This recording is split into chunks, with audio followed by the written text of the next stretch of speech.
నమస్తే బీఆర్కే న్యాయవేదికకు స్వాగతం. విద్యా ఉపాధి కోసం వివిధ దేశాలకు వెళ్ళిన మరియు వెళ్ళబోతున్న యువతకు ఎన్నో సమస్యలు ఎదురవుతున్నాయి. ఆయా దేశాల చట్టాల ప్రకారం ఆయా దేశాల చట్టాలపై అవగాహన లేకుండా వెళ్ళాక రకరకాల ఇబ్బందులు ఎదుర్కోవాల్సిన పరిస్థితిని చూస్తున్నాం. ఈ నేపథ్యంలోనే విదేశాలకు వెళ్ళి విద్యతో పాటు అక్కడ ఉపాధిని కూడా పొందాలనుకునే తెలుగు యువతకు అంతర్జాతీయ విద్యా ఉపాధి చట్టాలపై అవగాహన పరచాలన్న ఉద్దేశంతో ఈరోజు ప్రత్యేక అంశాన్ని మన బీఆర్కే న్యాయవేదికలో చర్చించుకోబోతున్నాం. దీనిపై మాట్లాడడానికి ప్రముఖ అంతర్జాతీయ న్యాయవాది, మన తెలంగాణ వాసి డాక్టర్ కావిటి శ్రీనివాస్ గారు మనతో పాటు ఉన్నారు. ఈరోజు స్టూడియోలో మనతో పాటు ఉన్నారు. వారికి స్వాగతం పలుకుదాము. అలాగనే విదేశాల్లో మీ పిల్లలు కానీ మీ కుటుంబ సభ్యులు కానీ ఇంకెవరైనా అక్కడ ఉన్నట్లయితే, లేదు అంటే మీ పిల్లలు గనక విదేశాలకు విద్య కోసం కానీ ఉపాధి కోసం కానీ ప్రయత్నం చేస్తున్నట్లయితే ఎటువంటి అనుమానం ఉన్నా, న్యాయపరమైన ఎటువంటి అనుమానం ఉన్నా మీరు స్క్రీన్పై కనబడుతున్న ఫోన్ నంబర్లకు ఫోన్ చేసి మీరు మీకు కావాల్సిన డౌట్స్ని క్లారిఫై చేసుకోవచ్చు. సో ప్రస్తుతం డాక్టర్ కావిటి శ్రీనివాస్ గారిని స్వాగతం పలుకుదాం. నమస్కారం సార్. నమస్కారం సార్. ఇప్పుడు మన దేశం నుండి విదేశాలకు అంటే సింగపూర్, అమెరికా, యూకే, కెనడా ఇలా అనేకమైన దేశాలకు వెళ్తూ ఉంటారు. సో అలాంటి వ్యక్తులకు అక్కడ ఇబ్బంది కలగకుండా ముందుగా మీరు ఇచ్చే సలహాలు ఏంటి? ఫస్ట్ ఆఫ్ ఆల్ అండి, ఇప్పుడు మనం బయటికి వెళ్ళాలంటే ఫస్ట్ పాస్పోర్ట్ ఉండాలి మనకి. ఆ పాస్పోర్ట్ ఉన్న తర్వాత మనం వీసా తీసుకోవాలి. ఆ తీసుకునేటప్పుడు చాలాసార్లు మనం ఏంటంటే ఈ ఎడ్యుకేషన్ కన్సల్టింగ్ కంపెనీస్ లేకపోతే ట్రావెల్ ఏజెంట్స్ మీద ఆధారపడతాం మనం. సో అప్పుడు మనం ఎప్పుడైతే అప్లికేషన్ పెడతామో అవన్నీ కూడా ఫుల్ ఫెయిర్ డిస్క్లోజర్ ఇవ్వాలి. అంటే ఎలాంటి రాంగ్ సమాచారం ఇవ్వకూడదు. సో నార్మల్గా ఏంటంటే మనకు ఇక్కడ చూసుకుంటే చాలామంది ఎడ్యుకేషన్ కన్సల్టింగ్ కంపెనీస్ వాళ్ళే కానీ లేకపోతే ఎవరైనా కూడా ఎడ్యుకేషన్ లేకున్నా కూడా మీకు ఎడ్యుకేషన్ ఉందని చూపించడమే, లేకపోతే రాంగ్ ఇన్ఫర్మేషన్ టైప్ చేయడమే కానీ అప్లికేషన్లు, వీసా అప్లికేషన్లు, ఇవన్నీ కూడా మోస్ట్ ఇంపార్టెంట్ థింగ్స్ అండి. రెండోది ఏంటంటే ఇప్పుడు మన దగ్గర ఎడ్యుకేషన్ లేకపోతే కూడా చాలామంది ఈ వీసా ఏజెంట్లు, ఎడ్యుకేషన్ కన్సల్టింగ్ కంపెనీ వాళ్ళు ఏం చేస్తారంటే మీకు ఎడ్యుకేషన్ లేకున్నా కూడా తప్పుడు ఎడ్యుకేషన్ అంటే ఫేక్ డిగ్రీలు తయారు చేసి మీకు మేము I-20లు ఇప్పిస్తాము, మీకు విదేశాలలో అడ్మిషన్స్ ఇప్పిస్తాము, మీకు బ్యాంకులలో డబ్బులు లేకపోతే బ్యాంక్ స్టేట్మెంట్లు ఇప్పిస్తామని చెప్పి వాళ్ళు అన్నీ చేస్తుంటారండి. ఇవి అన్నీ కూడా జాగ్రత్తగా మనము చూసుకోవాలి. అలాంటివి పెట్టినప్పుడు మీరు ఇక్కడ వీసాకు వెళ్ళినప్పుడు కొన్నిసార్లు వీసా ఎప్పుడైతే మనం ఎంబసీలో వెళ్ళినప్పుడు కొన్ని ఇబ్బందులు ఎదుర్కొంటాం. అంటే ఒక్కోసారి వాళ్ళు ఆ వెరిఫికేషన్ చేసినప్పుడు ఎడ్యుకేషన్ వెరిఫికేషనే కానీ, మన ఎంప్లాయ్మెంట్ ఎక్స్పీరియన్స్ వెరిఫికేషనే కానీ, లేకపోతే మన బ్యాంక్ స్టేట్మెంట్స్ వెరిఫికేషనే కానీ, ఇంకా మెనీ ఇన్ఫర్మేషన్ మనకు ప్రాపర్టీస్ ఉన్నాయా లేవా మనం ఒక్కోసారి పెడతాం మన దగ్గర ఉన్నాయని చెప్పి, అంటే డిఫరెంట్ ప్రాపర్టీస్ ఉన్నాయని పెడతాం మనం. అలాంటి ఏదన్నా కూడా అబద్ధంగా, ఫేక్గా లేకపోతే మిస్రిప్రజెంటేషన్ చేయకూడదండి. చాలాసార్లు ఎంబసీలలో కూడా ఈ మధ్యకాలంలో చూస్తుంటే అమెరికన్ ఎంబసీలు అక్కడెక్కడ పట్టుబడ్డప్పుడు వాళ్ళు లోకల్ పోలీస్ స్టేషన్కి ఇస్తారు. సో ఇవన్నీ కూడా మీరు జాగ్రత్తగా అప్లికేషన్ నింపేటప్పుడు జాగ్రత్తగా వాళ్ళతో కూర్చొని, మీకు ఒకవేళ నింపడం రాకపోతే ఎవరైతే నింపే వాళ్ళు ఉంటారో ఫామ్ ఫిల్లర్స్ వాళ్ళతో కూర్చొని జాగ్రత్తగా చేసుకోవాలి. అదొకటండి. రెండోది, కొన్నిసార్లు ఇక్కడ వీసా వచ్చిన తర్వాత కూడా ఇప్పుడు ఈ మధ్యకాలంలో మనం చాలాసార్లు చూస్తున్నాము, అమెరికా దాకా వస్తారు, అక్కడ ఎయిర్పోర్ట్లో పట్టుబడతారు. ఆ ఎయిర్పోర్ట్లో వాళ్ళు వీసా ఇమిగ్రేషన్ ఆఫీసర్లు కూడా మళ్ళీ ఇంటర్వ్యూ చేస్తారు.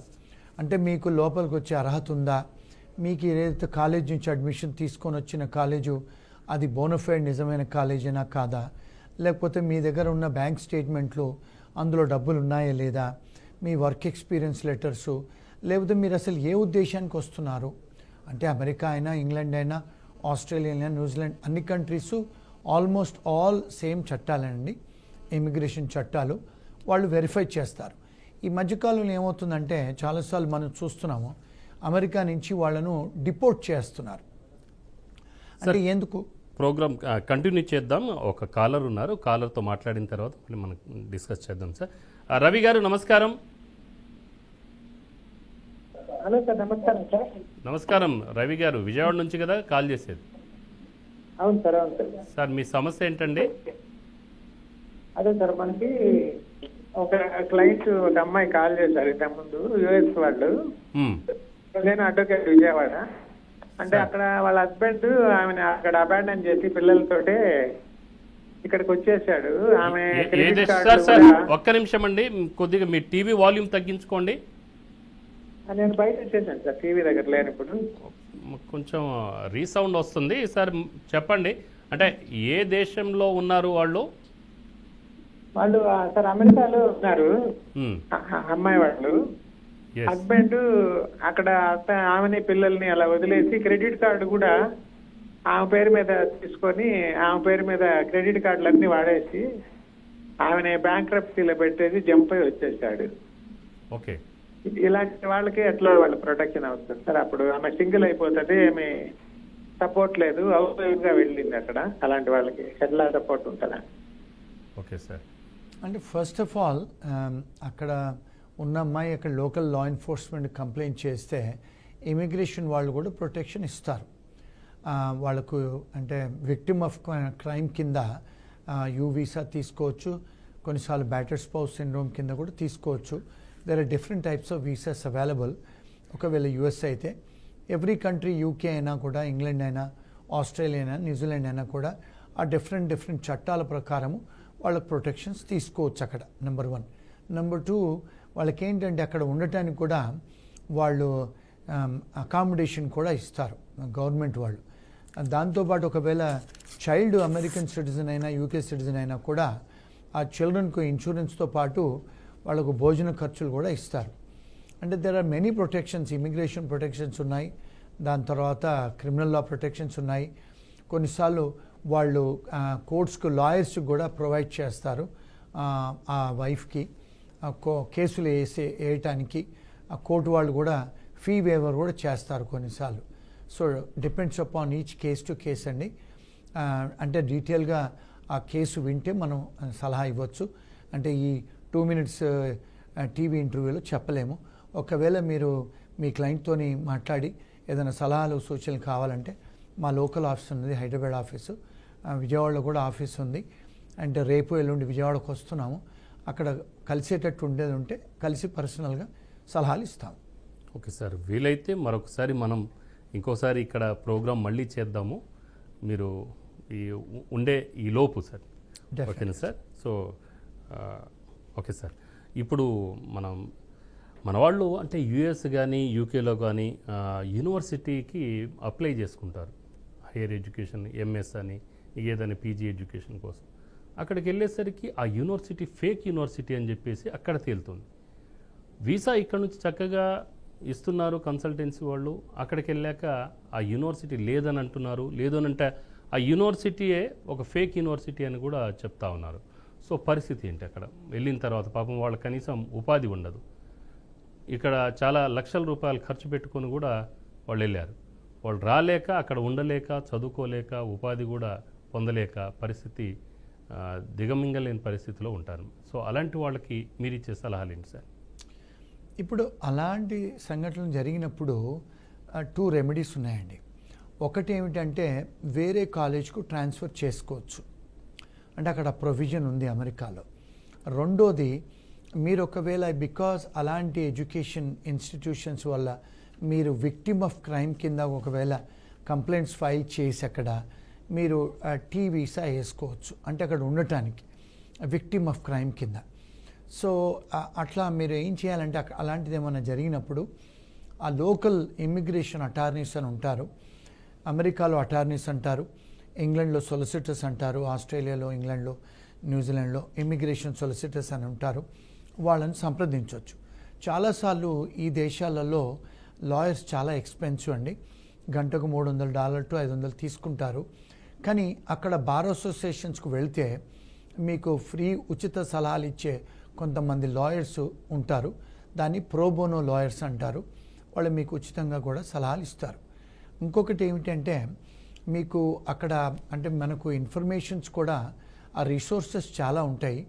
కొన్ని నాన్ ప్రాఫిట్ ఆర్గనైజేషన్స్ వాళ్ళు కూడా మీకు సలహాలు ఇస్తారు. మీకు సలహాలతో పాటు లాయర్స్ని కూడా ప్రొవైడ్ చేస్తారు. కొన్నిసార్లు ఏంటంటే మీకు అకామిడేషన్ కూడా లేకపోతే కూడా మీకు వాళ్లకు కూడా అకామిడేషన్ కూడా ప్రొవైడ్ చేస్తారు. కొన్నిసార్లు మెడికల్ ఇన్సూరెన్స్ కూడా ప్రొవైడ్ చేస్తారు, ఫుడ్ కూడా ప్రొవైడ్ చేస్తారు. సో అలాంటి రిసోర్సెస్ ఉన్నాయి ఈ అన్ని దేశాలలో, ఈ వెస్ట్రన్ కంట్రీస్లలో. మీరు అక్కడికి వెళ్ళిన తర్వాత తెలుసుకోవచ్చు. ఇంకొక విషయం ఏమిటంటే ఇప్పుడు మీరు అమెరికాకు వచ్చేవాళ్ళు అక్కడికి వచ్చిన తర్వాత వాళ్ళు ఫీజులు కట్టాలి. సో అలాంటిది ఏదైనా అయినప్పుడు వేరే స్కూల్కు ట్రాన్స్ఫర్ చేసుకొని కొత్త స్కూల్లో కంటిన్యూ చేసుకోవచ్చు. కానీ ఇప్పుడు యూకేలో, కెనడాలో, ఆస్ట్రేలియాలో, న్యూజిలాండ్లో అయితే ముందే ఫీజు కట్టుకొని వెళ్ళాలి ఇక్కడి నుంచి. అలాంటిది జరిగినప్పుడు అక్కడ ఎడ్యుకేషన్ డిపార్ట్మెంట్కు కంప్లైంట్ చేస్తే మీకు ఫీజులు కూడా రీఫండ్ ఇస్తారు.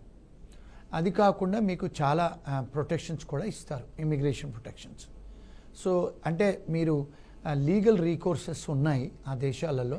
So you have to approach competent లాయర్సే కానీ రీసోర్సెస్ అంటే అక్కడ నాన్ ప్రాఫిట్ ఏజెన్సీస్ని కాంటాక్ట్ చేస్తే మీకు సరి అయిన సహాయ సహకారాలు దొరుకుతాయండి. అంటే సార్ ఇప్పుడు మన దేశంలో ఉన్న ఈ కన్సల్టెన్సీస్ ఏదైతే ఉన్నాయో అది మంచి యూనివర్సిటీలే అని చెప్పేసి అక్కడికి తీసుకెళ్తా ఉన్నారు, నమ్మిస్తున్నారు. సో ఈ యూనివర్సిటీలు ఇది ఫేకా లేకుంటే రికగ్నైజ్డ్ యూనివర్సిటీయా అనేది తెలుసుకోవాలంటే అంటే ఇబ్బంది పడేదానికంటే ముందే బెటర్ దాన్ క్యూర్ అంటారు కదా. సో ఆ విధంగా మనం ముందుగానే ఆ యూనివర్సిటీ యొక్క గుణగణాలు, విధి విధానాలు, అది ఫేకా కాదనేది మనం తెలుసుకోవడానికి ఏమైనా వెసులుబాటు ఉందా సార్? డెఫినెట్గా ఉందండి. యుఎస్లో అయితే సెవిస్ పోర్టల్ అని ఒకటి ఉంటుంది, SEVIS, సెవిస్ పోర్టల్. అంటే ఇక్కడి నుంచి కూడా మనం చూసుకోవచ్చు ఆ పోర్టల్లోకి వెళ్ళి ఈ యూనివర్సిటీ ఫలానా కాలేజ్ అసలు రికగ్నైజ్డ్ కాలేజా కాదా, లేకపోతే వీళ్లకు I-20 ఇచ్చే ఫెసిలిటీస్ ఉన్నాయా, ఆ సెవిస్ పోర్టల్ వాళ్ళు చెప్తారు. ఇప్పుడు వేరే కంట్రీస్ ఒకవేళ మీరు కావాలనుకుంటే కూడా యుఎస్ అంటే కాకుండా వేరే కంట్రీస్లో వెబ్సైట్స్ కూడా కొన్ని ఎడ్యుకేషన్ డిపార్ట్మెంట్స్లో ఆ వెబ్సైట్స్లోకి వెళ్ళి ఇది యాక్చువల్గా అక్రెడిటెడ్ ఇన్స్టిట్యూషన్ అయినా కాదా, ఆ అక్రెడిటింగ్ ఏజెన్సీస్ ఉంటాయి, ఆ ఏజెన్సీస్లో లిస్ట్ ఉంటాయి, ఆ లిస్ట్లోకి వెళ్ళి కూడా వెతుక్కోవచ్చండి మనం. అంటే నార్మల్గా మన దగ్గర ఏంటంటే డ్యూ డెలిజెన్స్ చెయ్యరు మన వాళ్ళు. ఇక్కడ నేను చూస్తూ ఉంటాను ఇండియాకి వచ్చినప్పుడల్లా పేరెంట్స్ కొంత హోంవర్క్ చేయరండి. ఈ పిల్లల మీద నమ్ముతారు, వాళ్ళు ఏదో వాళ్ళ ఫ్రెండ్స్కి వెళ్ళారు, ఈ పలానా ఏజెన్సీ నుంచి వెళ్ళారు అని వాళ్ళే మాట్లాడుకుంటారు, డబ్బులు ఖర్చు పెట్టుకుంటారు, వాళ్ళే చేసుకుంటారు.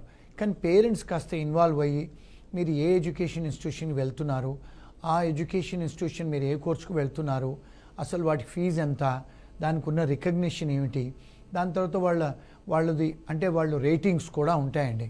అంటే టాప్ రేటెడ్ స్కూల్సా లేకపోతే వాళ్ళ రేటింగ్ ఏంటి కూడా చెక్ చేసుకొని ఏ సిటీలో ఉంది ఆ ఇన్స్టిట్యూషను, ఆ కోర్సు అక్కడ రెప్యుటేషన్ ఉందా, ఇవన్నీ కూడా చెక్ చేసుకోవచ్చండి. మీరు అడిగిన ప్రశ్నకు చాలామంది ఇక్కడ ఎడ్యుకేషన్ కన్సల్టెంట్స్ వీసా చేసేవాళ్ళు ఏంటంటే ఆ ఎడ్యుకేషన్ ఇన్స్టిట్యూషన్స్కి ఎందుకు పంపిస్తారంటే వాళ్ళ దగ్గర నుంచి వీళ్లకు 20-25% కమిషన్స్ వస్తాయండి. అందుకని వాళ్ళు మీరు అక్కడికి వెళ్తే ఈ పలానా కాలేజ్కే వెళ్ళండి అని చెప్తారు. ఎందుకు? బ్యాక్ ఎండ్ నుంచి వాళ్ళ కమిషన్ వస్తుంది. మీరు కట్టిన ఫీజులో నుంచి 20-25% ఆ కాలేజీ ఫీజు ప్రతి సెమిస్టరు మీకు కమిషన్ వస్తుందండి. అందుకని వాళ్ళు అదే కాలేజీలకు పంపిస్తారు. అంటే మీరు అప్పుడు తెలుసుకోవాలి వీళ్ళు ఇదే కాలేజ్ ఎందుకు ప్రమోట్ చేస్తున్నారు, నేను అడిగిన కాలేజ్ ఎందుకు ఇవ్వరు అని మీరు కాస్త రీసెర్చ్ చేసుకోవాలి. కానీ స్టూడెంట్స్ మోస్ట్లీ ఏంటంటే మా ఫ్రెండ్ వెళ్ళారు నేను అక్కడికే వెళ్తాను అని వాళ్ళ ఫ్రెండ్ మీద రిలే అయ్యి వెళ్తారు. సో అప్పుడు చాలాసార్లు అంటే కొన్నిసార్లు మీరు చూస్తే కొన్నిసార్లు ఫీజులు చీప్గా ఉన్నాయి ఆ కాలేజీలో, లేకపోతే మా ఫ్రెండ్ వెళ్ళాడనో లేకపోతే మా చుట్టాలు ఆ ఊర్లో ఉంటారనో వెళ్తారు. కానీ కొన్నిసార్లు అక్కడ ఆ స్కూల్స్కి వెళ్తే మీకు ఆపర్చునిటీస్ ఉండకపోవచ్చు. కొన్నిసార్లు బ్లాక్ లిస్టెడ్ యూనివర్సిటీస్ కూడా కాలేజెస్ కూడా ఉంటాయి ప్రపంచంలో. ఇప్పుడు ఏ కంట్రీలోనైనా ఉంటాయండి bad schools, good schools. So అవి మనం చూసుకొని వెళ్ళాలి. అంటే బయర్ బి అవేర్ అని ఒక నినాదం ఉంది. అంటే మనం మామూలుగా ఏదైనా చిన్న చిన్న బట్టలు చెప్పులు కొనుక్కునేటప్పుడు ఎన్నోసార్లు చూస్తామని. మరి అలాంటప్పుడు మన పిల్లలు అంతంత ఎడ్యుకేషన్ ఇన్స్టిట్యూషన్కి వెళ్తున్నారు, పరదేశంకి వెళ్తున్నారు, ఫీజులు పెద్ద పెద్ద కడుతున్నాము. ఈ కోర్స్ చేసిన తర్వాత, ఈ కాలేజ్ నుంచి చేసిన తర్వాత మనకు ఉద్యోగం ఏమన్నా అంటే మనకు ఆపర్చునిటీస్ ఉంటాయా, అవన్నీ కూడా పేరెంట్స్ కూడా రీసెర్చ్ చేయాలండి. చేస్తే డెఫినెట్గా ఉంటుంది. ఎందుకంటే నేను కూడా 30 years బ్యాక్ నేను కూడా ఆస్ట్రేలియాలో, ఇంగ్లాండ్లో, అమెరికాలో చదువుకునే ముందు కూడా నేను రీసెర్చ్ చేసుకుని వెళ్ళాను. అంటే రీసెర్చ్ ఈజ్ ద కీ అండి. Yes, okay sir. మరో కాలర్ ఉన్నారు, పవన్ నిర్మల్ నుంచి. నమస్కారం పవన్ గారు. సార్ నమస్తే సార్, చెప్పండి సార్ మీ సమస్య. సార్ కాళీ గారికి నమస్కారం సార్. నమస్కారం సార్. అయితే ఇప్పుడు మన యుఎస్ లో ప్రెసిడెంట్ గా ట్రంప్ గారు వచ్చారు కదా సార్. ఇప్పుడున్న పరిస్థితుల్లో మన ఇండియన్స్ కి వీసా విషయంలో ఎట్లాంటి ఫ్లెక్సిబిలిటీస్ కానీ, కండిషన్స్ కానీ, రూల్స్ ఏదైనా అమెండ్మెంట్ అయ్యే అవకాశం ఉందా సార్? ఇప్పుడున్న పరిస్థితుల్లో వీసా విషయంలో ఎట్లా అప్లికేబుల్ అవుతాయి మన వాళ్ళకి అనేది తెలుసుకోవాలనుకుంటున్నాను సార్. ఓకే పవన్. సో నేను అడగాల్సిన క్వశ్చన్ని కాలరే మన పవన్ గారే అడిగేశారు. సో పవన్ గారు, లాయర్ గారు మీకు చక్కటి ఆన్సర్ చేస్తారు ఇప్పుడు దానికి. ఇప్పుడు ట్రంప్ గారు వారి ప్రోటోకాల్లో ఏమన్నారంటే ఎన్ఫోర్స్మెంట్ స్ట్రిక్ట్ చేస్తాను ఇమిగ్రేషన్ అన్నారు. అంటే ఏమిటి? ఫర్ ఎగ్జాంపుల్ ఇప్పుడు మనం H1B వీసాలకు వెళ్ళినా, లేకపోతే స్టూడెంట్ వీసాలకు వెళ్ళినా ఎంబసీ వాళ్ళు స్ట్రిక్ట్గా చూస్తారు మీ పేపర్స్ని. అంటే దానికేమి చేంజెస్ ఏం చేయరు. అంటే ఎన్ఫోర్స్మెంట్ ఎక్కువ చేస్తారు. అంటే మీ ఎడ్యుకేషన్ సర్టిఫికేట్సే కానీ, లేకపోతే మీ బ్యాంక్ స్టేట్మెంట్సే కానీ, లేకపోతే మీ వర్క్ ఎక్స్పీరియన్సే కానీ వాళ్ళు క్షుణ్ణంగా పరిశీలన చేసి వాళ్ళు ఇన్వెస్టిగేట్ చేసి మీకు వీసాలు ఇస్తారు. వచ్చిన తర్వాత ఇప్పుడు ట్రంప్ గారు లీగల్ ఇమిగ్రేషన్ ఎంకరేజ్ చేస్తున్నారు. అంటే వారు చెప్పేది ఏంటంటే ఇల్లీగల్గా రాకండి, ఇల్లీగల్గా బార్డర్ క్రాస్ చేసి రాకండి, లేకపోతే ఇల్లీగల్గా పేపర్స్ పెట్టి వీసాలు తీసుకొని రాకండి అని చెప్పటం. అంటే వారు ఎప్పుడు కూడా లీగల్ ఇమిగ్రేషన్ ఎంకరేజ్ చేస్తారు. గతంలో కూడా లీగల్ ఇమిగ్రేషన్ ఎంకరేజ్ చేశారు. అప్పుడు కూడా స్ట్రిక్ట్గా చూసి ఇచ్చారు వీసాలు.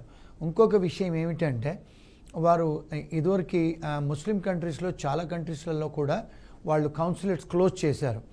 దాంతోపాటు మళ్ళీ కోవిడ్ టైంలో కూడా చాలా కౌన్సిలేట్స్ క్లోజ్ చేశారు. కనుక ఇప్పుడున్న కౌన్సిలేట్స్ ఏదైతే ఉందో చాలా ప్రెషర్ ఉంది వాళ్ళ మీద, ఎందుకంటే వర్క్ లోడ్ ఉంది కనుక. రెండోది ఏంటంటే కొంచెం డిలే అవుతుంటుంది. కానీ ఈసారి ఆయన చెప్పేది ఏంటంటే కొంచెం స్ట్రిక్ట్గా చేస్తాము, ఇల్లీగల్గా ఉన్న వాళ్ళందరినీ కూడా వెనక్కి పంపిస్తాము. 200 సంవత్సరాల కింద ఒక లా ఉంది అక్కడ.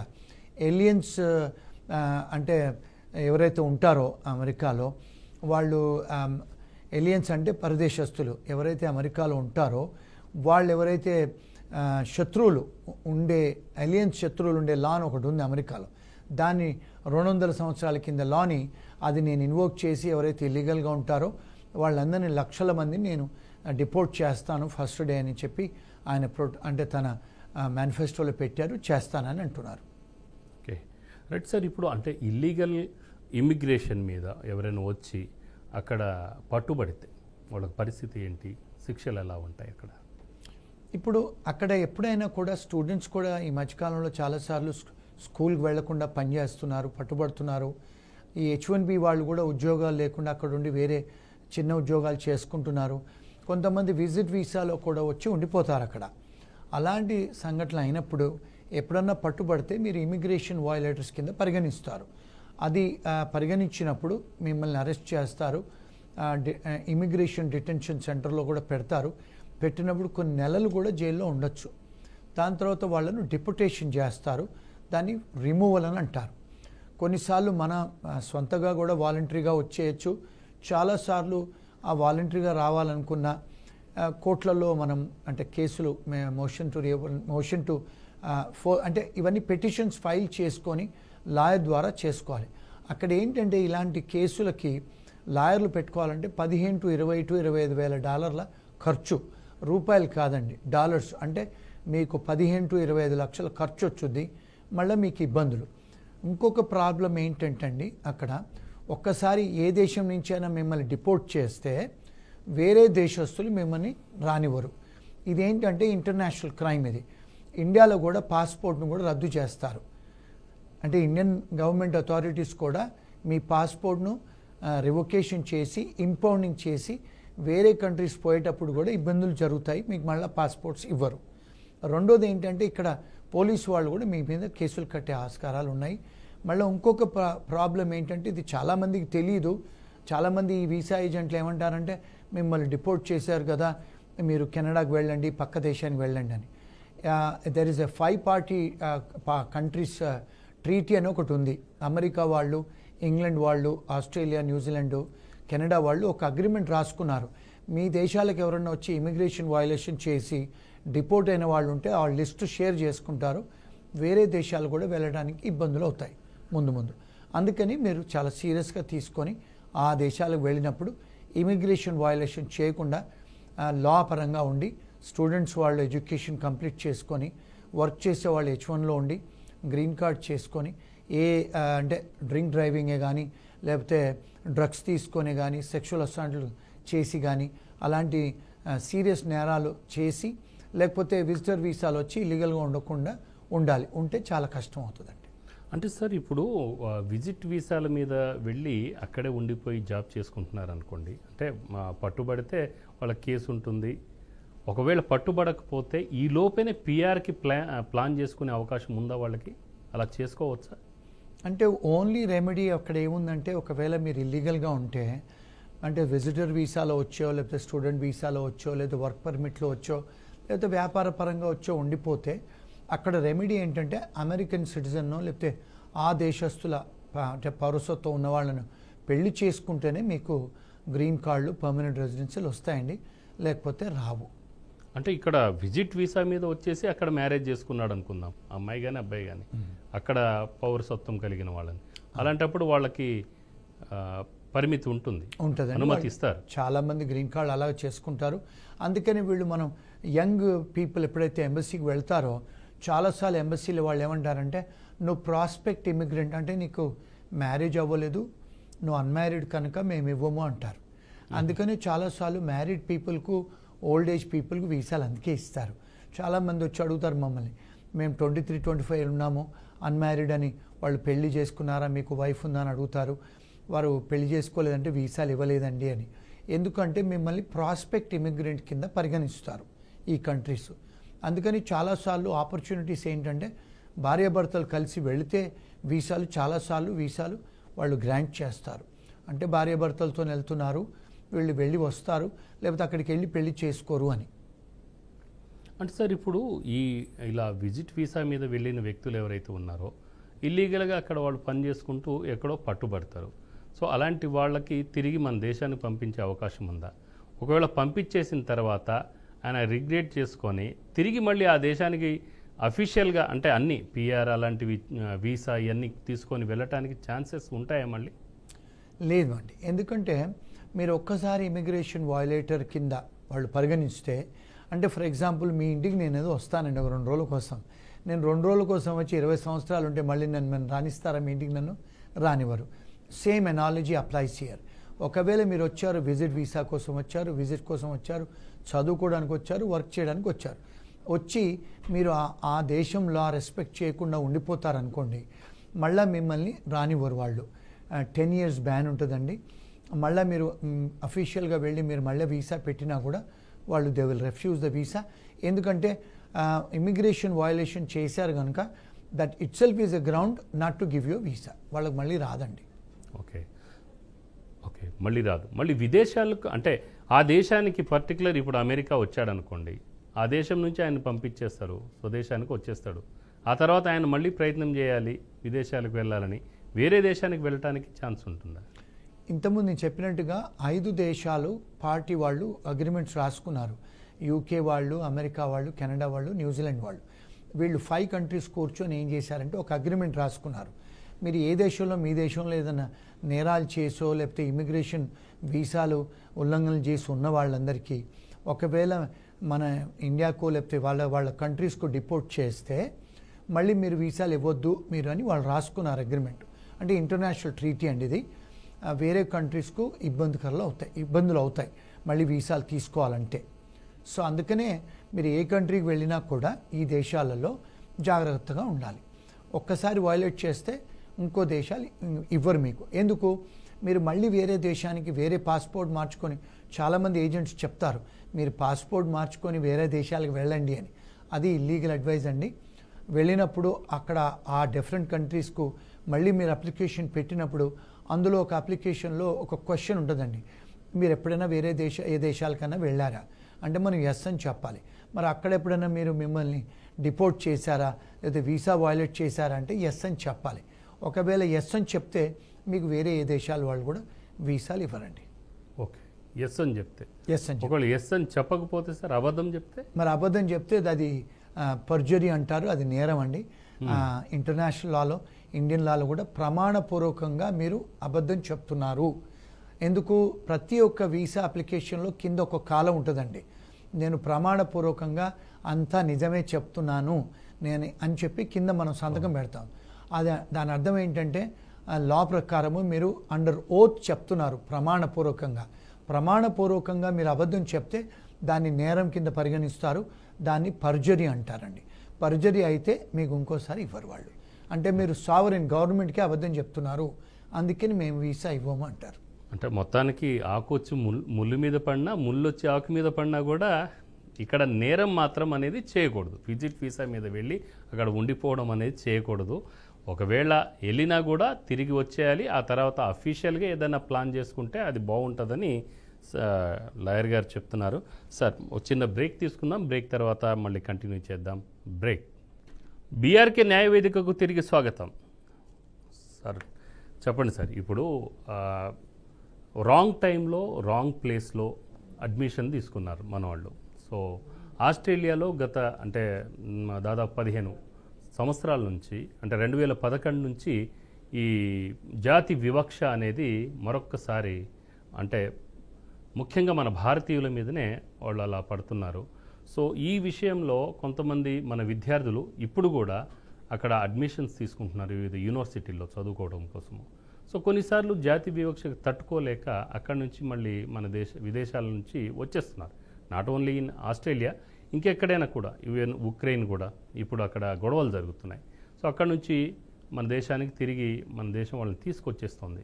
సో అలాంటప్పుడు ఇలాంటి విద్యార్థులకు మరి విద్యా సంవత్సరం కూడా నష్టపోతున్నారు. అలాగనే వాళ్ళు అక్కడ చదువుకున్న అకాడమీ, అంటే అక్కడ సిలబస్కును మన దగ్గర ఉన్న సిలబస్కు కొంచెం తేడా ఉంటుంది.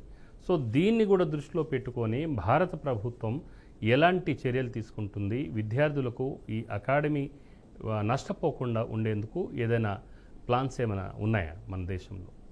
ఇప్పుడు మీరు అన్నట్టుగా ఇంతకుముందు ఫిలిప్పీన్స్ నుంచి, యుక్రెయిన్ నుంచి, ఇప్పుడు వార్ అయిన కంట్రీస్ నుంచి వెనక్కి వచ్చేస్తున్నారు కదండి. ఇప్పుడు మెడిసిన్ స్టూడెంట్స్ కూడా వెనక్కి వచ్చేసారు. సో వీళ్ళు గవర్నమెంట్ ఆఫ్ ఇండియా వాళ్ళు కొన్ని స్పెషల్ ప్రొవిజన్స్ ఇచ్చి ఇక్కడ లోకల్గా చదువుకోవచ్చా లేకపోతే ఈ క్యారీ ఫార్వర్డ్ చేయొచ్చా అని కొన్ని డిఫరెంట్ కంట్రీస్లలో కొన్ని యూనివర్సిటీస్ వాళ్ళు దీన్ని ఆర్టికులేషన్ అంటారండి. ఒకవేళ మీరు ఇప్పుడు చాలామంది యుక్రెయిన్ నుంచి పక్క దేశాలకు వెళ్ళారు, పోలాండ్ అని పక్క దేశాలకు వెళ్ళి మళ్ళీ చదువుకున్నారు కూడా. సో అలాంటప్పుడు యుఎస్ లాంటి కంట్రీస్ కూడా, వేరే కంట్రీస్ కూడా హ్యుమానిటేరియన్స్ కింద వాళ్ళు మళ్ళీ అడ్మిషన్స్ ఇస్తున్నారు. ఇప్పుడు ఫర్ ఎగ్జాంపుల్ మీరు గతంలో చూసుకుంటే కోవిడ్ అప్పుడు చాలామంది వెనక్కి వచ్చారు, ఇప్పుడు ఫిలిప్పీన్స్ నుంచే కానీ అన్ని కంట్రీస్ నుంచి. So they were allowed to take, మళ్ళీ ఇక్కడ కాలేజెస్కి వెళ్ళటమే కానీ పరీక్షలు రాయడానికి పర్మిషన్స్ ఇచ్చారు. ఇట్ ఈస్ అంటే యునైటెడ్ నేషన్స్ వాళ్ళు, WHO వాళ్ళు ఇలాంటివన్నీ రెగ్యులర్గా వాళ్ళు రూల్స్ రెగ్యులేషన్స్తో వచ్చి లోకల్ గవర్నమెంట్స్కు ఇన్ఫార్మ్ చేస్తే ఆ వెసులుబాటు కలిగించారు. అదొకటండి. రెండోది ఏంటంటే ఇప్పుడు ఫర్ ఎగ్జాంపుల్ ఎవరైతే ఇలాంటి స్టూడెంట్స్ ఉంటారో చాలాసార్లు అమ్నెస్టీ కూడా పెట్టారు కొన్ని కంట్రీస్. అమ్నెస్టీ అంటే ఏంటంటే ఇలాంటి స్టూడెంట్స్ ఎప్పుడైనా ఉంటే వేరే కంట్రీస్లో అడ్మిషన్స్ ఇచ్చి వాళ్ళు సెకండ్ ఇయర్లో, థర్డ్ ఇయర్లో ఎప్పటిదాకా కంప్లీట్ చేశారో వాళ్ళు మళ్ళీ కంప్లీట్ చేసుకోవడానికి ఆ వెసులుబాటుగా కలిగించారు, వెసులుబాటు డిఫరెంట్ ఫారిన్ కంట్రీస్. సో అలాంటివి ఉన్నాయండి ప్రపంచంలో. అంటే we have to think out side the box. ఇప్పుడు మన వాళ్ళు అక్కడి నుంచి వెనక్కి రావడం అంటే, వన్స్ మీరు ఎడ్యుకేషన్ ఇన్స్టిట్యూషన్లో సగం వదిలేసి వెనక్కి వస్తే నార్మల్గా ఇంగ్లాండ్, ఆస్ట్రేలియా లాంటి దేశాలు వాళ్ళు ఏం చేస్తారంటే మీకు రీఫండ్ ఇస్తారు, పాలసీస్ ఉన్నాయి. ఇప్పుడు న్యూజిలాండే కానీ కొన్ని కంట్రీస్లో వాళ్ళు ఏం చేస్తారంటే మీరు మొత్తం ఫీజు కట్టేసి ఒకవేళ కంప్లీట్ చేసుకోకుండా వెనక్కి వస్తే, అంటే ఒకవేళ డిస్క్రిమినేషనే కావచ్చు, లేకపోతే మీకు హెల్త్ పరంగానే ఏదైనా ప్రాబ్లమ్స్ అవ్వచ్చు, లేకపోతే మీ పేరెంట్స్ కూడా ఏదైనా ప్రాబ్లమ్స్ అవ్వచ్చు, లేకపోతే ఇప్పుడు మనకు చాలాసార్లు చూస్తే న్యాచురల్ కెలామిటీస్, ఇప్పుడు మొన్న హైదరాబాద్లో మొత్తం వర్షం వచ్చి చాలా ఊరంతా నీళ్ళలో ఉండిపోయినాయి. అట్లా చాలా సిటీస్ అట్లా వాటర్లో ఉండిపోయినాయి విజయవాడ చూస్తే. మరి అలాంటప్పుడు మరి ఫీజులు కట్టలేరు కదా పేరెంట్స్, అలాంటప్పుడు వెనక్కి వచ్చేస్తున్నారు. సో అలాంటప్పుడు వాళ్ళు అకామిడేట్ చేసి రీఫండ్ చేస్తున్నారు. So there are many facilities అండి. నార్మల్గా ఆ స్కూల్స్లలో వెబ్సైట్స్లో చదువుకోవాలి మనం, టర్మ్స్ అండ్ కండిషన్స్ ఉంటాయి. స్టూడెంట్స్ హ్యాండ్ బుక్ అని ఉంటుందండి. మన స్టూడెంట్స్ చాలామంది మన పేరెంట్సే కానీ ఈ కన్సల్టింగ్ కంపెనీస్ ఆ హ్యాండ్ బుక్ చదవరండి. అది చదవాలి. చదివితే మీకు దానికి సంబంధించిన రిలీఫ్స్, రెమెడీస్ ఉన్నాయండి. ఓకే సార్, ఒక కాలర్ ఉన్నారు, జగదీష్ గారు హైదరాబాద్ నుంచి. నమస్కారం జగదీష్ గారు. నమస్కారం అండి సార్ చెప్పండి. నమస్కారం అండి. నమస్కారం సార్, మీ వీడియోలు ఫాలో అవుతాం సార్ మేము.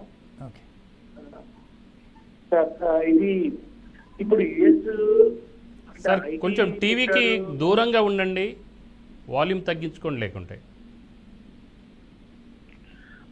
ఐటీ సెక్టర్ గురించి అందరూ మాట్లాడుతున్నారండి. అదే ఐటీకి కొద్దిగా రెసిషన్ ఉంది, ఇలా ఉండకపోవచ్చు జాబ్స్, ఇవన్నీ మాట్లాడుతున్నారు.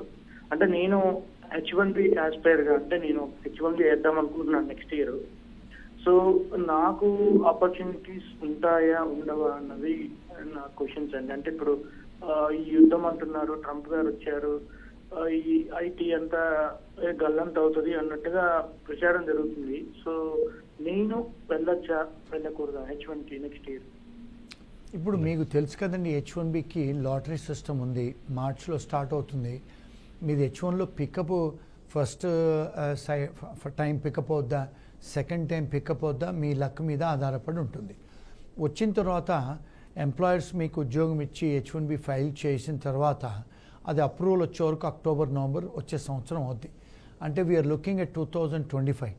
ఇప్పుడు ట్రంప్ గారి పాలసీస్ ప్రకారము ఎకానమీ పికప్ అవుద్ది అని ఇప్పుడు ఎలాన్ మాస్క్ కూడా ఆర్టిఫిషియల్ ఇంటెలిజెన్స్ మీద, లేకపోతే సోలార్ టెక్నాలజీ, ఈవెన్ రాకెట్స్ అంటే శాటిలైట్స్ వాటన్నిటి మీద కూడా ఆయన he's investing more money. And obviously economy pick up అవుతుందని అనుకుంటున్నాము డెఫినెట్గా. బికాజ్ మీకు ఒకవేళ H1 అప్రూవ్ అవుతే నెక్స్ట్ ఇయర్ అక్టోబర్తోని స్టార్టింగ్ కదండి. So I'm sure economy will pick up. I don't see any problem. I think you should consider అండి. ఓకే సార్, ఇప్పుడు కొంతమంది అంటే మన భారతదేశంలో కొన్ని కన్సల్టెన్సీస్ ఏం చేస్తున్నాయంటే ముందుగా అంటే కొన్ని స్టేట్మెంట్స్ ఇస్తున్నాయి టీవీలో కానీ లేదంటే పేపర్లో కూడా. మీకు కెనడాలో పలానా జాబ్స్ ఉన్నాయి, సింగపూర్, వివిధ దేశాలకు సంబంధించి అన్నీ చూపించి అక్కడ ఫిట్టర్ అని రకరకాల జాబ్స్ ఉన్నాయని చెప్పేసి అంటారు. మీరు మా ఆఫీస్కు విచ్చేయండి, మీరు ఫస్ట్ ఒక కన్సల్టెన్సీ కింద ఫీజు ఒక 5,000 రూపాయలు పే చేయండి, 10,000 పే చేయండి. ఆ తర్వాత మీరు వచ్చేసి అప్లికేషన్స్, మీ డాక్యుమెంట్స్ సబ్మిట్ చేసేసి వెళ్ళండి, తర్వాత మేము మీకు కాల్ ఫర్ చేస్తామని చెప్పేసి అంటుంటారు. ఆ తర్వాత ఆ కాల్స్ కూడా రావు. కొన్నిసార్లు వచ్చినా కూడా వాళ్ళు అక్కడికి వెళ్ళేసరికి వెంటనే ఒక 50,000 లక్ష రూపాయలు కట్టించుకుంటారు, మీకు వీసా కొద్ది రోజుల్లో వచ్చేస్తుందని చెప్పేసి అంటున్నారు. సో ఇలాంటి ఫేక్ కన్సల్టెన్సీస్ కూడా ఉన్నాయి. సో ఈ మాయాజాలం నుంచి యువతను మీరు కాపాడుకోవాలంటే, అంటే వాళ్ళ టైము అలాగనే వాళ్ళ ఫైనాన్స్ ఇదంతా నష్టపోకుండా ఉండాలంటే మీరు ఎలాంటి సలహాలు ఇస్తారు? ఎక్సలెంట్ క్వశ్చన్ అండి. మా దగ్గర చాలా అలాంటి బాధితులు వస్తూ ఉంటారు. లాస్ట్ ఇయర్ మేము ఒక 300 మంది నష్టపోయిన వాళ్ళ మీద, అంటే వాళ్ళ మా దగ్గరకు వస్తే ఆ కంపెనీ మీద కేసు వేసాము, ఢిల్లీ కంపెనీ. వాళ్ళు విజయవాడలో, హైదరాబాద్లో పెట్టి మీరు చెప్పిన మాదిరిగానే ముందు 5,000, 10,000 తీసుకొని, పాస్పోర్ట్లు తీసుకొని, లక్షలలో తీసుకొని, లక్షల్లో అంటే వేల మందిని మోసం చేసి క్లోజ్ చేశారు ఆఫీసులు. సో ఇక్కడ ఏంటంటే అండి, నార్మల్గా ప్రతి కంట్రీకి ఒక వెబ్సైట్ ఉంటుందండి, వాళ్ళ డిపార్ట్మెంట్ ఆఫ్ లేబర్ వెబ్సైట్ కూడా ఉంటుంది. ఆ వెబ్సైట్లో ఏం చేస్తారంటే ప్రయారిటీ ఆక్యుపేషన్ లిస్ట్ అనేది ఒకటి పెడతారు. అంటే ప్రయారిటీ ఆక్యుపేషన్ లిస్ట్ అంటే ఏమిటి? ఫర్ ఎగ్జాంపుల్ మీరు ఫిట్టర్ అని చెప్పారు. ఇప్పుడు కొన్నిసార్లు మా దగ్గరికి కాల్స్ వస్తాయి, కెనడాలో ఫిషింగ్ అంటే అంటే ప్యాకేజింగ్ ఇండస్ట్రీలో ఉద్యోగాలు ఉన్నాయి, లేకపోతే పోలాండ్లో డ్రైవర్ ఉద్యోగాలు ఉన్నాయని మా దగ్గరికి కాల్స్ వస్తూ ఉంటాయి. ఫస్ట్ నేను వాళ్ళకి చెప్పేది ఏంటంటే, ఫర్ ఎగ్జాంపుల్ ఇప్పుడు మీరు కెనడా ఉందనుకోండి, హౌస్ కీపింగ్ జాబ్స్ అని కూడా చెప్తారు. అవును చెప్తారండి. అంటే ఇవన్నీ కూడా బ్లూ కాలర్డ్ వర్కర్ జాబ్స్. పాపం వాళ్ళు ఏం చేస్తారంటే, మేము కూడా ఏదో సాఫ్ట్వేర్ వాళ్ళం కాదు, మాకు ఇంజనీరింగ్ డిగ్రీ లేవు. న్యాయవేదికలు వచ్చిన ఇంటరప్షన్, ఒక కాలర్ ఉన్నారు, కాలర్తో మాట్లాడిన తర్వాత మళ్ళీ మనం కంటిన్యూ చేద్దాం సార్. శంకర్ గారు హైదరాబాద్ నుంచి. శంకర్ గారు నమస్కారం. నమస్తే సార్. ఏం లేదు, సార్ ఇప్పుడు మా అబ్బాయి ఒకతను H1B వీసా పైన ఉన్నాడు యుఎస్ లో. సార్ చెప్పండి. హలో చెప్పండి. ఇప్పుడు అతని వైఫ్ డిపెండెంట్ వీసా పైన వెళ్ళింది, మరి అక్కడ జాబ్ చేసుకోవచ్చా ఆమె? ఓకే, అక్కడ H1B వీసా మీద వెళితే H4 వీసా వాళ్ళకి జాబ్ చేసుకునే అర్హత లేదండి. ఎప్పుడు అర్హత ఉంటుందంటే, ఆమె భర్తకు, అంటే మీ అబ్బాయికి I-140 అనేది ఒక పెటిషన్ అప్రూవల్ అయితే అప్పుడు ఆమెకు జాబ్ చేసుకునే అర్హత ఉంటుందండి. ఓకే, మరో కాలర్ ఉన్నారు సార్, వెంకట్ గారు గుంటూరు నుంచి. వెంకట్ గారు నమస్కారం అండి. Hello, good evening sir. Good evening అండి. సార్, మా పెద్దమ్మ గారి అబ్బాయి ఒక అతను B1 B2 వీసా మీద వెళ్ళి ఒక 5.5 years అక్కడ ఉండేసి తిరిగి వచ్చేసారండి. Didn't involve in any crime or didn't deport him, just వాడంతటి వాడే వాలంటరీగా వచ్చేసాడు. ఇప్పుడు అతను తిరిగి వెళ్ళటానికి మళ్ళీ ఏమన్నా అవకాశాలు ఉన్నాయా అండి? ఎందుకంటే ఆయనకు 6 monthsకే ఇస్తారండి B1 B2 వీసా వెళ్ళినప్పుడు. 6 months కంటే ఓవర్ స్టే చేస్తే మీరు ఇమిగ్రేషన్ వయలేటర్ కింద వస్తారు. మీరు ఇక్కడికి మీరు వచ్చేయచ్చు. వచ్చేటప్పుడు కూడా మీ కజిన్ అడగండి, అక్కడ చెక్ చేస్తారు, ఆయన పాస్పోర్ట్ స్కాన్ అవుతుంది, ఇమిగ్రేషన్కు తెలుస్తుంది ఆయన మోర్ దెన్ ప్రిస్క్రైబ్ టైం ఉండి వెళ్ళాడని చెప్పేసి.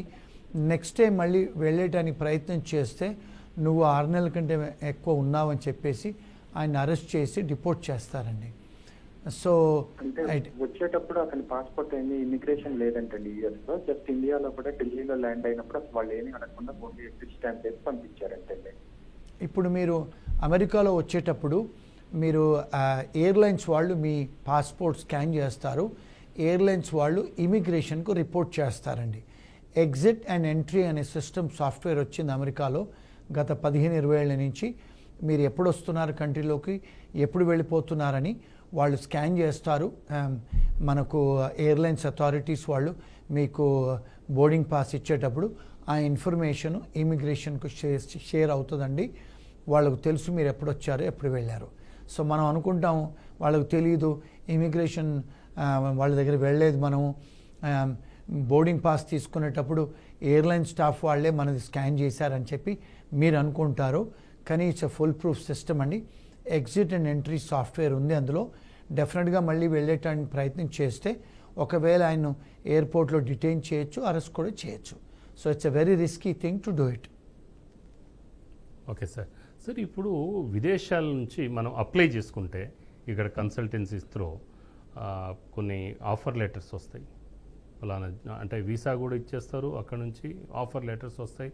అలాగనే యూనివర్సిటీ నుంచి కూడా కొన్ని అడ్మిషన్ లెటర్స్ కూడా వస్తాయి. సో ఈ అడ్మిషన్ లెటర్స్ని, ఆఫర్ లెటర్స్ని మనం ఇది ఫేకా ఒరిజినలా అనేది ఏ విధంగా నిర్ధారించుకోగలుగుతాం? ఇలాంటివి కూడా చాలా వచ్చాయండి మా దగ్గరికి.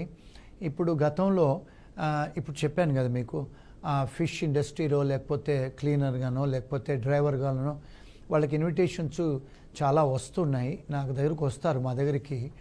ఆ లెటర్ చూస్తే మీకు బేసికల్గా ఆ లెటర్ హెడ్ చూస్తేనే చెప్పొచ్చు మీకు అది ఫేక్ లెటర్ హెడ్ అని. ఎందుకంటే అందులో ఉన్న ఇంగ్లీష్ భాష, అందులో ఉన్న గ్రామర్ మిస్టేక్స్, అందులో ఉన్న వెబ్సైట్లు, అవి బేసిక్గా మీరు కర్సరీ లుక్ గట్టిగా ఇస్తే చూస్తే తెలిసిపోద్దండి. నార్మల్గా మా దగ్గర చాలాసార్లు వస్తారు లెటర్స్ పట్టుకొని, సార్ మాకు ఈమెయిల్లో వచ్చింది, వాళ్ళు 10,000 20,000 కట్టమన్నారు, ఈ పలానా కంపెనీ నుంచి మాకు ఆఫర్ లెటర్ వచ్చింది, ఇప్పుడు ఇంకో ₹1,00,000 ₹2,00,000 అడుగుతున్నారు, మేము ఇవ్వచ్చా అని చెప్పి ఆ ఆఫర్ లెటర్ పట్టుకొని వస్తారు. మీరు కర్సరీ లుక్ అంటే ఏంటంటే కేర్ఫుల్గా ఆ వెబ్సైట్ అడ్రస్ చూసుకుంటే మీరు ఆన్లైన్లో చెక్ చేసుకోవచ్చు. అసలు ఆ వెబ్సైటు ఆ పర్టికులర్ కంపెనీ సంబంధించిందేనా, లేకపోతే ఆ వెబ్సైట్ ఎప్పుడు క్రియేట్ చేయబడ్డది, అవన్నీ కూడా మీరు ఆన్లైన్లో చెక్ చేసుకోవచ్చు. రెండోది కంటెంట్స్ ఆఫ్ ద లెటర్ చూసుకుంటే కూడా తెలుస్తుంది మీకు. మూడోదండి, ఇప్పుడు ఫర్ ఎగ్జాంపుల్ నేను ఇంతకుముందు చెప్పినట్టుగా పోలండే కానీ లేకపోతే ఇజ్రాయెలే కానీ ఈ కంట్రీస్లలో డిపార్ట్మెంట్ ఆఫ్ లేబర్ది ఒక లిస్ట్ ఉంటుందండి. వాళ్ళకి ఎలాంటి ప్రొఫెషనల్స్ కావాలి అనేది ఒక లిస్ట్ వాళ్ళు పబ్లిష్ చేస్తారు ప్రతి సంవత్సరం. దాన్ని ఏమంటారంటే ప్రయారిటీ ఆక్యుపేషన్ లిస్ట్ అంటారు. ఆ లిస్ట్లో మీరు ఒకవేళ మీకు పర్టికులర్ జాబ్ ఒకవేళ ఉందంటే అప్పుడు నమ్మొచ్చు, అదొక విషయం. రెండోది ఏంటంటే మనం అక్కడికి ఈమెయిల్ చేసో లేకపోతే ఫోన్ చేసో కూడా తెలుసుకోవచ్చు. నార్మల్గా ఏమవుతున్నాయంటే ఈ మధ్యకాలంలో ఆ ఫోన్ నెంబర్స్ కూడా ఫేక్ నెంబర్స్ పెట్టి, ఇప్పుడు ఫర్ ఎగ్జాంపుల్ నేను మీకు చెప్పినట్టు గతంలో పోలాండ్లో జాబులు ఉన్నాయి లేకపోతే కెనడాలో జాబులు ఉన్నాయని పెడతారు. ఆ ఫోన్ నెంబర్ ఏముంటుందంటే ఆఫ్రికా ఫోన్ నెంబర్ ఉంటుంది. అది మీకు కొంచెం మీరు ఆన్లైన్లోకి వెళ్ళి ఇది ఆఫ్రికా ఫోన్ నెంబరా లేకపోతే పోలాండ్ ఫోన్ నెంబరా కెనడా ఫోన్ నెంబరా అని మీరు వెరిఫై చేసుకుంటే మీకు తెలిసిపోద్ది అది వేరే కంట్రీ నుంచి వస్తుందని. కొన్నిసార్లు ట్రూ కాలర్ నుంచి కూడా తెలుసుకోవచ్చు మీరు. సో బేసిక్ డ్యూ డెలిజెన్స్ తెలుసుకుంటే మీకు ఈజీగా తెలుసుకోవచ్చండి. అది అలాంటి మీరు జాగ్రత్తలు తీసుకోవాలండి. సార్ లాస్ట్ త్వరగా చెప్పేయండి. సో మన అంటే విదేశాలకు వెళ్ళే విద్యా ఉపాధి కోసమే వెళ్తున్నారు, స్టార్టప్స్గా కంపెనీలు కూడా పెట్టుకోవాలనే ఔత్సాహికులు ఉంటారు. అలాంటి వాళ్ళకి ఆయా దేశాలు ఎలాంటి ప్రోత్సాహం ఇస్తున్నాయి? పెట్టుకోవచ్చండి. ఇప్పుడు చాలాసార్లు మాకు కాల్స్ వస్తాయి, స్టూడెంట్స్ ఓపీటీలు లేకపోతే వాళ్ళ వర్క్ ఆథరైజేషన్ వచ్చిన తర్వాత కొన్ని కంట్రీస్లలో మాకు వర్క్ ఆథరైజేషన్ వచ్చింది సార్, పోస్ట్ ఎడ్యుకేషను, మేము కంపెనీస్ పెట్టుకుంటాము, వ్యాపారాలు చేస్తూ ఉంటారు. పెట్టుకోవచ్చండి, లాఫుల్ అది. కాకపోతే లోకల్ ఇమిగ్రేషన్ లాయర్స్ని కార్పొరేట్ లాయర్ని సంప్రదించండి, డెఫినెట్గా లాఫులే. మీరు ట్యాక్సులు కట్టుకోవచ్చు, వ్యాపారం చేయొచ్చు, డబ్బులు కూడా మీ పేరెంట్స్ నుంచో లేకపోతే లోన్స్ తీసుకొని వచ్చి వ్యాపారాలు చేసుకొని ట్యాక్స్ కట్టుకోవచ్చు. కొన్నిసార్లు కొన్ని కంట్రీస్లలో వాళ్ళు ఎంత మార్పులు చేశారంటే మీరు కంపెనీస్ పెట్టుకొని మీ కంపెనీస్ మిమ్మల్ని స్పాన్సర్ కూడా చేసుకోవచ్చు. అలాంటి విసులుపాటు కూడా ఇప్పుడు వచ్చిందండి. Okay, thank you sir. మరి ఉపాధి కోసం అలాగనే విద్య కోసం వివిధ దేశాలకు ఎవరైతే యువత వెళ్తున్నారో అలాంటి వారి కోసం అక్కడ వెళ్ళినప్పుడు ఇబ్బంది పడటం కంటే ముందుగానే ఎలాంటి జాగ్రత్తలు తీసుకోవాలనే దాని మీద అంతర్జాతీయ విద్యా ఉపాధి చట్టాల మీద చక్కటి అవగాహన ఇచ్చినందుకు ధన్యవాదాలు సార్. ఇది ఈరోజు స్పెషల్ టాపిక్. మరో టాపిక్తో రేపటి సాయంత్రం 5 గంటలకి బీఆర్కే న్యాయవేదికలో తిరిగి కలుసుకుందాం. అంతవరకు చూస్తూనే ఉండండి బీఆర్కే న్యూస్, తెలుగోడి సత్తా.